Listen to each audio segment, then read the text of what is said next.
কাকা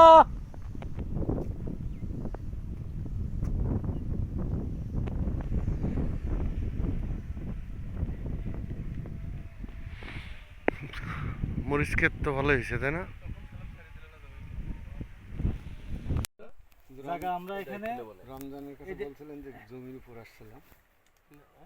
আমি তো জায়গাটা তো আগেই জানি, হিসাবটা তো আমি বুঝি, কে খাইতেছে কে আগেই তো তথ্যটা নিচ্ছি, ডিটেলস একেবারে স্মরণ বাইরে করায় নিতেছি আমি জিনিসটা। যেহেতু আপনার জায়গাটা চিনেন না, এই জায়গাটা আপনার চিনে গেলেন আজকে, হিসাবটা এখন আপনি যেহেতু 4টে ভাই আছেন, 5টা ভাই ছিল, একজন মারা গেছে, 4টে ভাই আছেন, আর জমি যার যার নামে খারিজ হয়েছে, যার যার নামে না, এক একজনের নামে।